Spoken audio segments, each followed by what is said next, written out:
بسم الله الرحمن الرحيم. السلام عليكم ورحمة الله وبركاته. الحمد لله رب العالمين،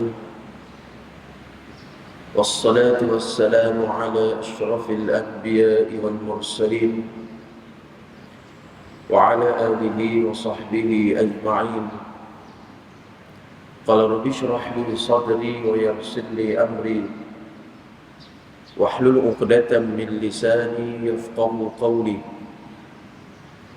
فقال الله تعالى في كتابه العزيز: أعوذ بالله من الشيطان الرجيم، يرفع الله الذين آمنوا منكم والذين أوتوا العلم درجات. صدق الله العظيم.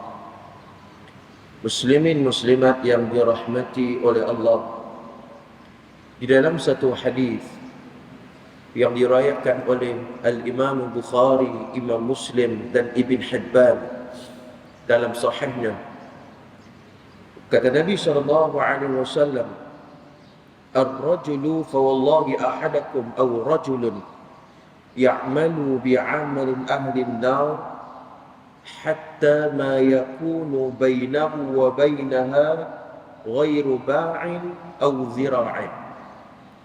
Kata Nabi SAW, ada di kalangan hamba Allah ni, ada di kalangan manusia ni tuan-tuan, dekat dunia ni, ya'malu bi'amalin ahli nar. Kita tengok dengan mata kepala kita, kita tengok cara dia buat, kita tengok ciri-cirinya, lagak dia tu macam ahli neraka.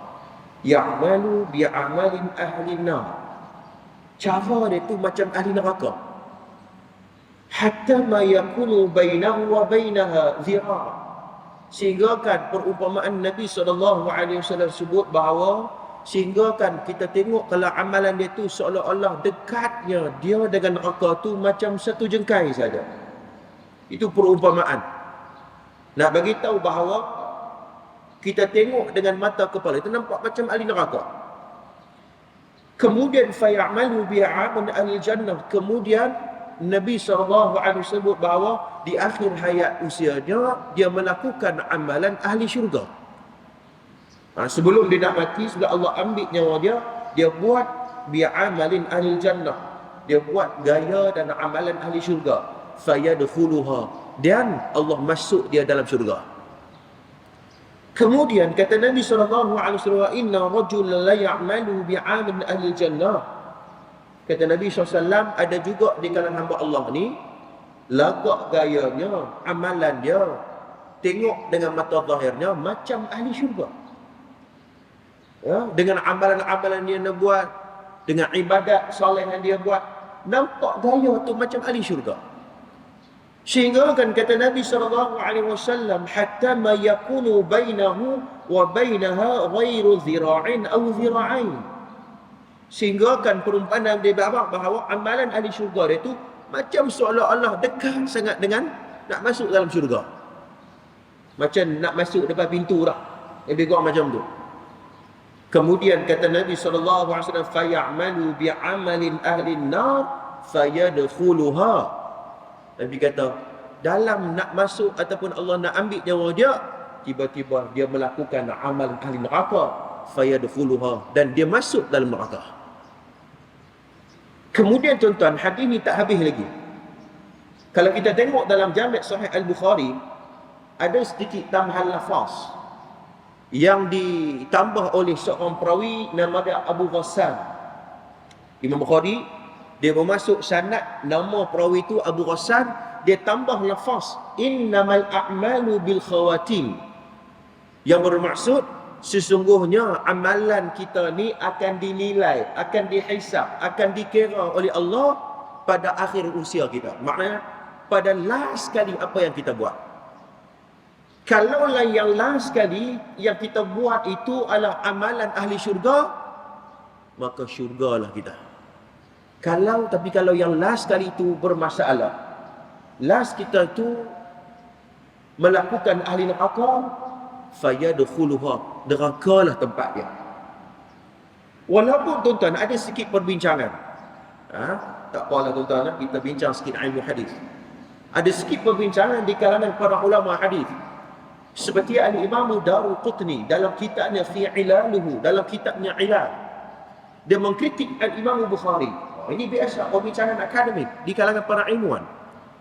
Daruqutni mengatakan bahawa Imam Bukhari masuk perawi yang bernama Abu Qasan itu tafarrudan. Orang belajar ilmu hadis dia tahu bahawa tafarrudan itu bermaksud bahawa perawi itu bersendirian dalam meriwayatkan lafaz tersebut. Makna kata orang lain tak riwayat, hang seorang riwayat hadis itu. Pelik. Daruqutni kritik Abu Qasan tafarrudan, hang bersendirian dalam meriwayatkan hadis ini. Namun dijawab oleh Al-Hafiz Ibnu Hajar Asqalani dalam kitabnya Hadyatus Sari fi syarah Sahih Al-Bukhari. Ibn Hajar jawab. Ibn Hajar kata apa? Imam Bukhari bukan saja-saja bermaksud Abu Qasan dalam periwayatan hadis jami' sahihnya, bukan saja-saja. Ibn Hajar apabila meneliti Abu Qasan ini, rupanya walaupun dia melakukan tafarrudan, tetapi dia thiqah thabit. Ni sedikit perbincangan dalam ilmu hadis supaya kita faham bahawa bagaimana para ulama ni tuan-tuan, dia bukan saja-saja dia bermasuk sekian-sekian dalam jami' sahih mereka. Ya, Ibn Hajar kata dak sahih, lafaz ni sahih. Ibn Hajar kata kesimpulannya, innamal a'malu bil khawatim itu adalah lafaz yang sahih yang bermaksud sesungguhnya Allah melihat apa ataupun amalan yang kita buat di akhir usia kita. Makna di akhir sebelum Allah ambil nyawa kita. Sebab itulah sehabis saja kita semayang, kita baca kat tangan baca doa, Allahumma khtim lana bihusnil khatimah wa la takhtim alana ya Allah bisu'il khatimah. Ya Allah, ya Tuhanku, Kau kurniakan kepada kami, kurniakan kepada aku kematian yang baik. Kematian yang baik ni tuan-tuan sekalian apa? Last kali kita dapat menyebut kalimah La ilaha illallah Muhammadur Rasulullah. Sebab tu dalam riwayat yang sahih, riwayat Imam Muslim, apabila orang mengkaji apakah perkataan yang terakhir yang Nabi SAW ungkapkan, ada yang kata ummati, ummati. Namun riwayat tersebut Nabi menyebut dalam situasi ataupun suasana yang lain. Yang sahihnya, lafaz yang terakhir yang Nabi ungkapkan daripada mulut Nabi SAW, Ya Rafi'il A'la. Ini hadis riwayat Imam Muslim yang bermaksud wahai Tuhan yang maha tinggi. Ini merujuk kepada apa? Lafaz yang terakhir yang Nabi ungkapkan sebelum Allah SWT ambil nyawa Nabi adalah menyebut nama Allah SWT. Dan inilah perkataan yang paling terbaik, inilah lafaz yang paling terbaik sebelum Allah mengambil nyawa kita. Pertama. Yang kedua, dalam hadis ni Nabi nak beritahu kepada kita bahawa kita ni bila tengok orang ni melakukan sesuatu kesalahan, melakukan sesuatu perbuatan yang tidak baik dan sebagainya, jangan kita pergi ambil reja, pegang kunci syurga, pegang kunci neraka. Kita kata dia ni neraka dah, teruk. Daripada kecil sampai ke besar, teruk. Jangan cakap macam tu. Kita pun belum tentu lagi tuan-tuan, walaupun nampak gaya ni biar amalin ahli jannah. Jangan. Kita pun tak tahu lagi di perakhiran hayat kita tu lagu mana. Sebab tu kata Nabi SAW, la yajtami'ani 'anil 'abd, tidak berkumpul dua amalan ini kepada seorang hamba. Pertama ar-raja' dan al-khauf. Siapapun kita di muka bumi Allah ini, dua sifat ini mesti kena ada. Ar-raja' yakni sentiasa mengharapkan amalan kita ini diterima oleh Allah, dan al-khauf sentiasa takut kepada Allah terhadap ancaman dan juga azab api neraka Allah Subhanahu wa taala. Mudah-mudahan muqaddimah hadis riwayat Bukhari, Muslim dan Ibn Hibban itu memberi manfaat yang banyak kepada kita insya-Allah. Tuan-tuan sekalian. Baik, pada pagi subuh ni kita sambung pembacaan kitab kita pada pagi ini, Talbisul Iblis, karangan Al-Imam Ibnu Jauzi rahimahullahu ta'ala, pada muka surat 173. 173 iaitu pada bab menceritakan tentang bagaimana tipu muslihat iblis terhadap para fuqaha. Ini tajuk kita pada pagi ini. Para ahli fuqaha, orang alim, tutup guru yang alim dan ilmu fiqh pun tidak terlepas daripada tipu daya iblis. Itu dia. Maknanya tok guru pun tak terlepas daripada iblis ni. Jangan buat pasal. Apatah lagi orang awam, apatah lagi orang yang tak belajar, apatah lagi dia tak sedia untuk duduk dalam kuliah ilmu, lagi mudahlah kena buhur dengan iblis. Nah, baik, kita tengok tuan-tuan. Walaupun cerita dan tipu muslihat ini khusus kepada fuqaha, tapi kita boleh ambil pengajaran. Dia kata, tak apa, kami boleh dengar lah, kami bukan fuqaha. Jangan faham macam tu. Ambil poin ni, ambil pengajaran ni untuk diri kita. Walaupun Imam Ibnu Jauzi sasarannya kepada para fuqaha. Ambil hal ni. Baik. Al-Imam Ibnu Jauzi rahmatullah alaihi, apabila menyebut tentang tipu daya iblis kepada para fuqaha, pada fuqaha pada zaman dahulu adalah, kata Imam Ibnu Jauzi, mereka adalah di kalangan ahli Al-Quran dan Al-Hadis. Ni zaman dulu ni, zaman 200 hijrah, 100 hijrah, 300 hijrah, 400 hijrah. Ini zaman para fuqaha, mereka menguasai ilmu Quran dan mereka menguasai ilmu hadis. Apatah lagi mereka pakar dengan ilmu mereka, yakni ilmu fiqh. Ilmu fiqh ini banyak tuan-tuan. Cabang bagi ilmu fiqh ini, ilmu usul fiqh, ilmu qawaid fiqhiyah, ilmu maqasid syar'iyah, ilmu fiqh, ilmu furu' masail. Banyak cabang fiqh tu.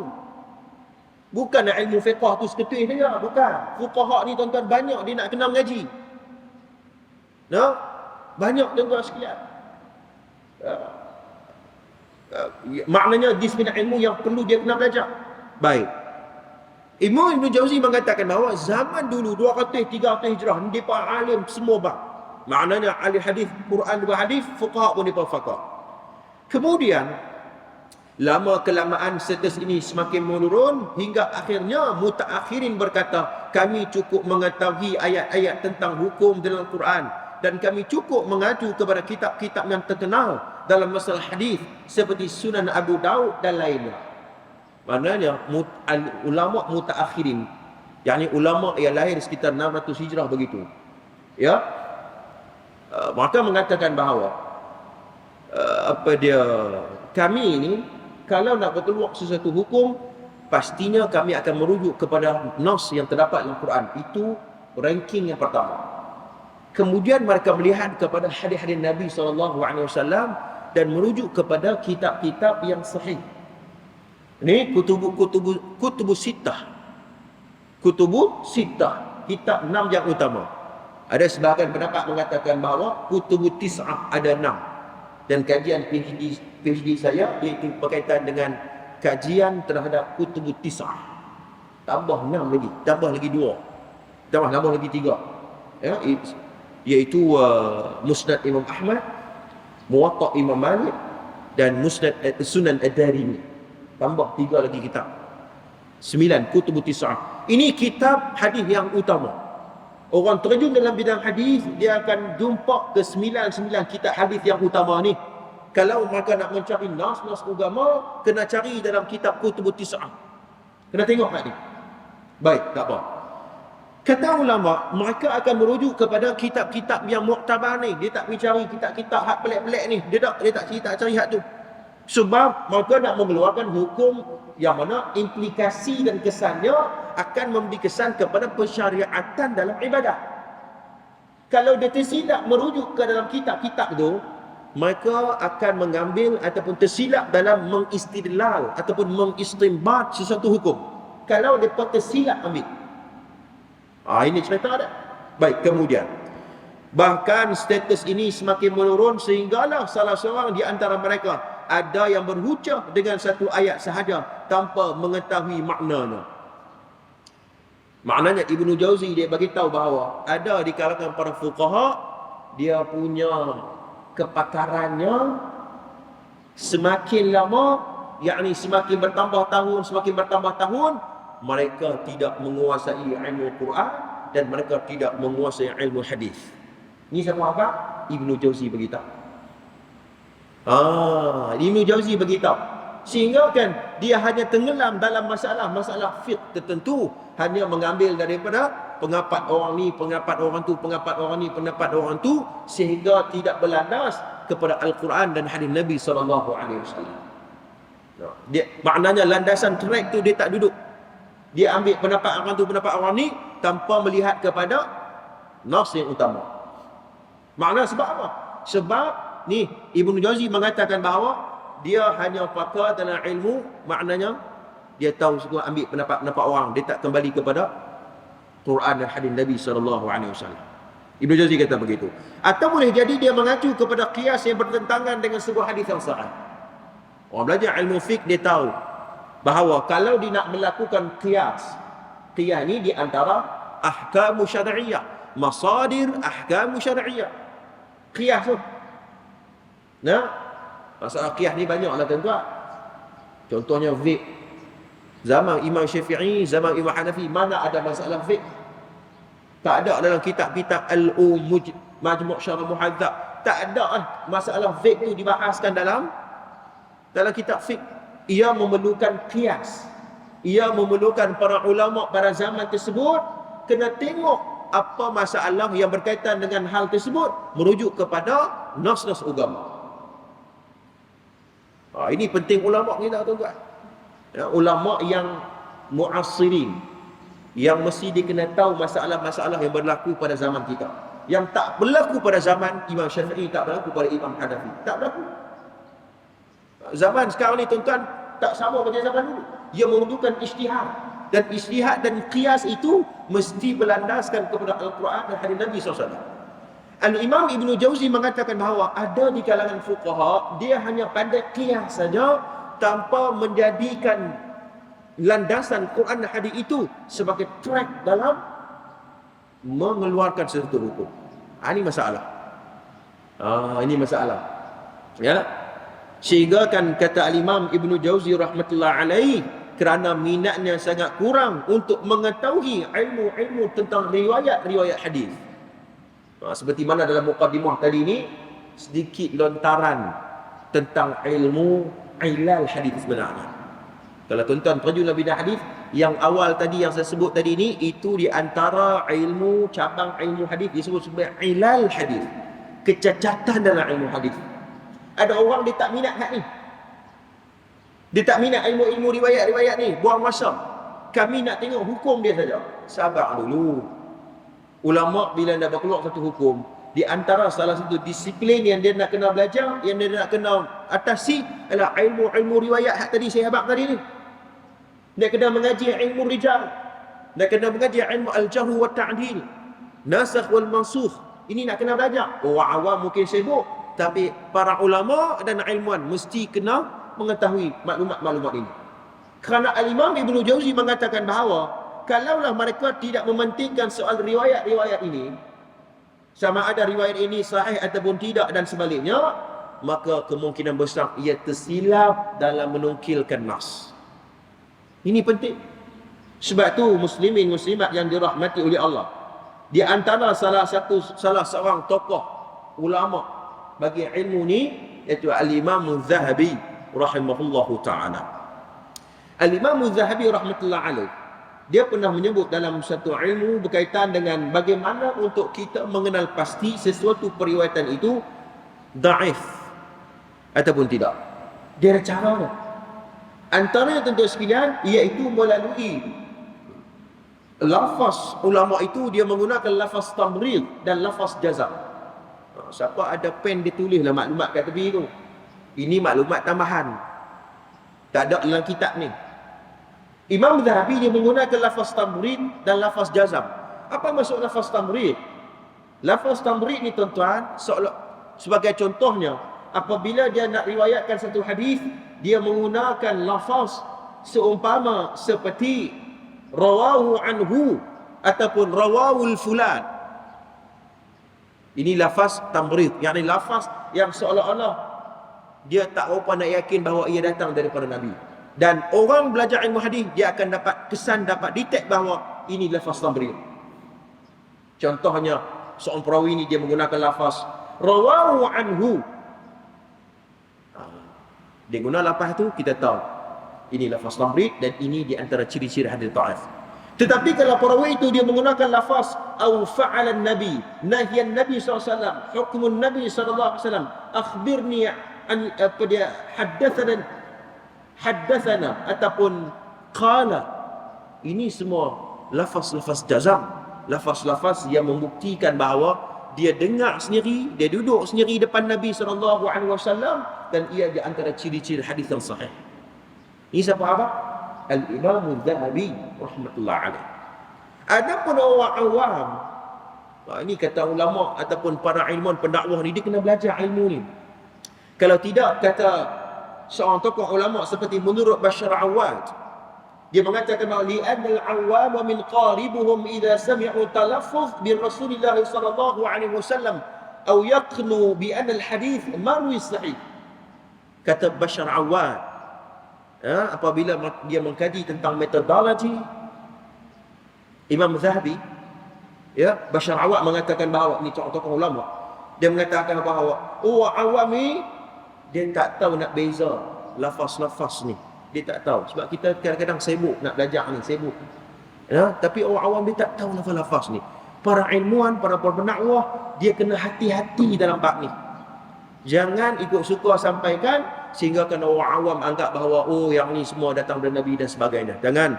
Kerana Imam Ibn Jauzi mengatakan bahawa dia mengkritik para pendakwah pada zaman itu kerana mereka malas, mereka tidak teliti, mereka tidak cermat dalam bab ilmu tentang periwayatan hadis Nabi sallallahu alaihi wasallam. Siapa kata? Ibnu Jauzi sebut. Ini dia tuan-tuan. Baik, kemudian yang namanya fiqh itu harus disimpulkan dari fikir daripada Alkitab dan As-Sunnah. Alkitab dan As-Sunnah. Kata. Adapun kita kata bahawa pendapat mazhab Hanafi, mazhab Syafi'i, mazhab Hanbali, itu berdiri di atas kitab Al-Quran dan Sunnah. Begitu. Bagaimana mereka kesan daripada mereka terjun bergelumang dalam lautan Quran dan hadis, kemudian keluarlah mazhab-mazhab itu. Itu dia punya perbincangan dia.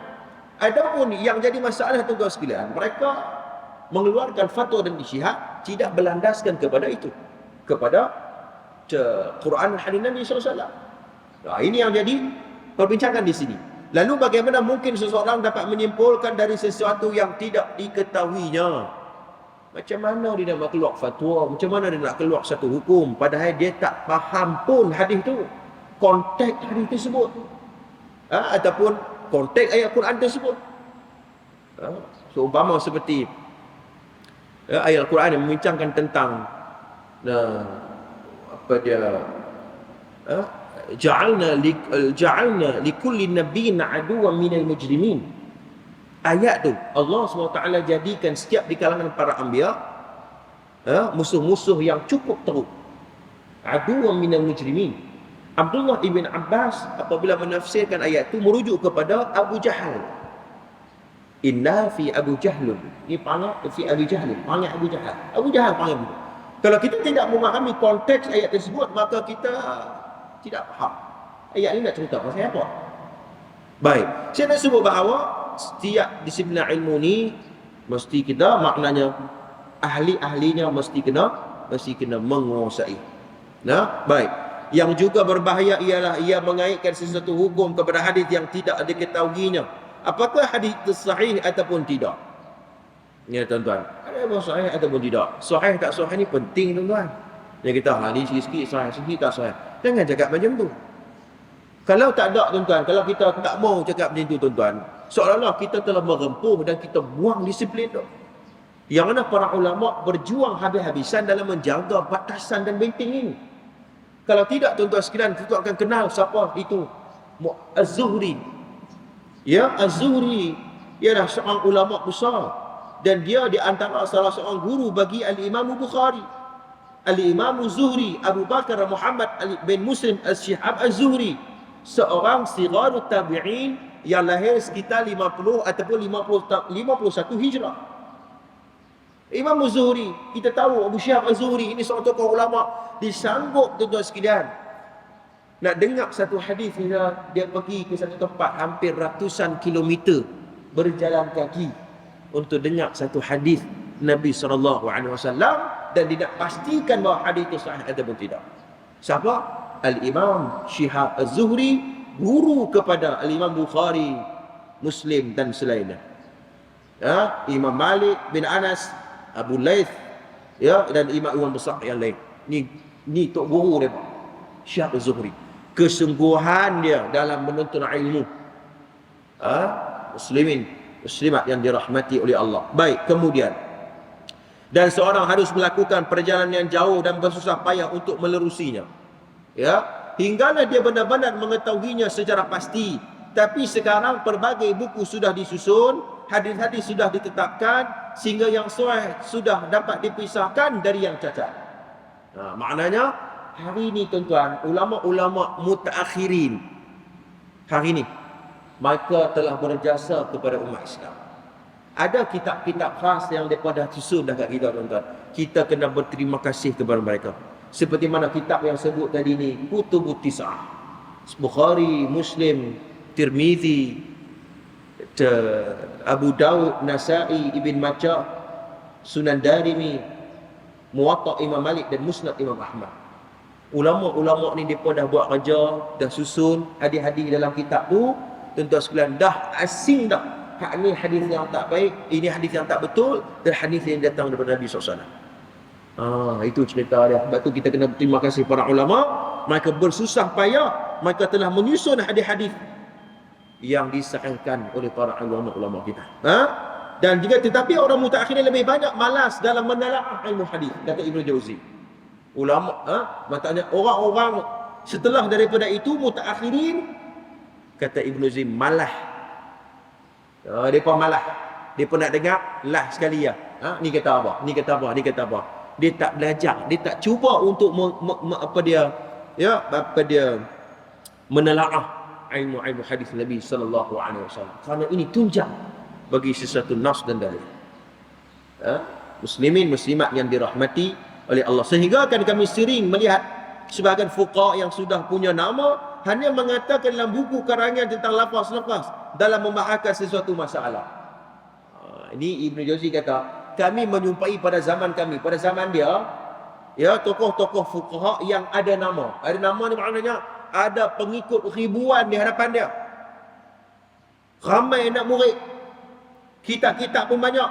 Kata Ibnu Jauzi mengatakan bahawa dia hanya melihat kepada perbahasan lafaz-lafaz yang cabang-cabang itu saja. Dia tidak kembali kepada munaqashah dalalah, perbincangan dalil. Kata ustaz ni awak tinggi sangat ni. Yalah, dah tajuk kita pada pagi subuh ni, tipu dalam iblis terhadap para fuqaha.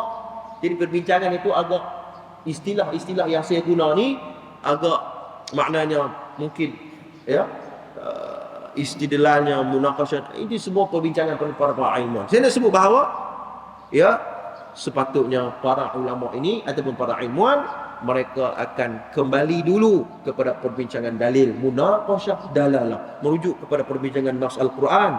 Al-Quran ini dia cerita pada konteks apa, kemudian tengok kepada hadis Nabi, hadis Nabi tengok bagaimana perbincangannya, apa dalil-dalil yang berkaitan dengan hukum tersebut. Kemudian dia akan melihat kepada qiyas kalau tidak ada dalam Quran, dalam hadis. Dia tengok kepada ijma' para fuqaha atau ijma' para sahabat. Para sahabat berbincang tentang apa, maka akan melihat kepada itu.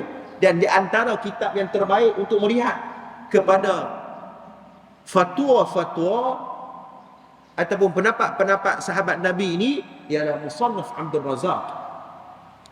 Berbelah diri tuan-tuan, Musannaf Abdul Razak. Kitab ni untuk mesti kena ada, qadi mesti kena ada Musannaf Abdul Razak. Karena Musannaf Abdul Razak ia menghimpunkan hadis Nabi, kalam-kalam tabi'in, kalam-kalam sahabat, fatwa-fatwa sahabat. Banyak. Dia bukan hadis Nabi saja. Dalam tu semua ada. Nak fatwa Sayyidina Ali, fatwa Aisyah, fatwa dan sebagainya. Ini penting kerana kita tidak mengetahuinya melainkan para sahabat yang hidup pada zaman Nabi sallallahu alaihi wasallam. Nah, baik tuan-tuan sekalian, kemudian Ibnu Jauzi mengatakan bahawa inilah di antara salah satu tipu daya iblis terhadap para fuqaha. Dia tidak, makna dalam arti kata yang lain, dia tidak menguasai ilmu-ilmu itu. Kita katakan bahawa kata dari Sunni rahimahullah hafizallahu taala, zaman sekarang kalau kita nak menguasai semua cabang ilmu memang susah. Seorang ustaz, seorang ulama, dia nak menguasai banyak cabang ilmu mungkin susah. Keterbatasan masa, keterbatasan waktu dan sebagainya mungkin susah. Hatta kalau seorang ilmuwan pun, kalau dia belajar dalam ilmu syariah Islam, dia hanya belajar dalam cabang dia saja. Kalau usuluddin takhasus bidangnya dalam bidang hadis saja, atau bidang akidah, ataupun tafsir, cabang tu saja dia pandai. Adapun pada cabang-cabang yang lain mungkin dia kurang mahir. Maka itu gaya dan bagaimana sikapnya, dia kena tanya orang yang pakar dalam bidang tersebut. Dia jangan duk pandai-pandai. Dia kena tanya orang yang pakar dan alim dalam bidang tersebut. Kalau dia tak pandai dalam bidang tersebut, kita tak apa, aku ni dah tunggu dah, kira semua pandai. Tak tuan-tuan. Zaman takhusus, kata Dr. Raisuni hafizullah taala, setiap cabang ilmu tu dia ada ahlinya. Kalau dia tak faham dalam ilmu tersebut, dia kena merendahkan diri, pergi tanya rujuk orang yang alim dan sarjana dalam bidang tersebut. Ini dah tuan-tuan. Ibnu Jauzi kata begitu. Imam Ibnu Jauzi dalam kitab Talbisul Iblis, dia jentik kita ni supaya kita merendah diri, kita menghargai potensi orang lain, kita menghargai ahli dan sarjana dalam bidang-bidang yang lain, supaya kita ni tuan-tuan sekalian tolong-menolong untuk membanjukan, untuk membangunkan agama yang kita sayangi ini. Jangan kita menabik dada kita tahu ke semua, jangan. Kita tahu dia ni pandai bab ni, kita pergi tanya, fasalu ahla dzikri in kuntum la ta'lamun. Tanyalah pada ahlinya jika kita tidak mengetahui sesuatu perkara. Muslimin muslimat yang dirahmati oleh Allah, tuan-tuan, saya setakat itu dulu perkongsian kuliah subuh kita pada pagi subuh ini. InsyaAllah pada pertemuan akan datang kita akan bincang sikit lagi berkaitan dengan bagaimana tipu daya iblis terhadap para fuqaha. Kemudian kita akan berpindah kepada bagaimana tipu daya iblis terhadap para qusah ataupun para penutur kisah. Dia cerita, dia pandai cerita ke orang sampai orang sedih, sampai orang teriak, tapi cerita tu tak tahu main daripada mana. Hak ni pun Ibnu Jauzi sebut juga dalam kitab ni. Nanti kita akan tengok bagaimana tipu daya ini, semua tipu daya iblis pada golongan-golongan ilmuwan. Ni untuk golongan ilmuwan. Lepas ni kita akan tengok orang awam pun kena juga. Sebab tu bila kita baca kitab ni tuan-tuan, macam kena ketuk, ketui kena, kepak kena. Tok guru, ustaz pun kena, pendakwah pun kena, orang awam pun kena, hak ada jawatan pun semua kena. Supaya kita boleh ambil pengajaran daripada nasihat yang dinukilkan oleh Al-Imam Ibnu Jauzi rahimahullahu taala. Dekat tu dulu wasiat kita pada pagi subuh ni. Qul qawli hadza astaghfirullahal azim li wa lakum. Wassalamualaikum warahmatullahi taala wabarakatuh.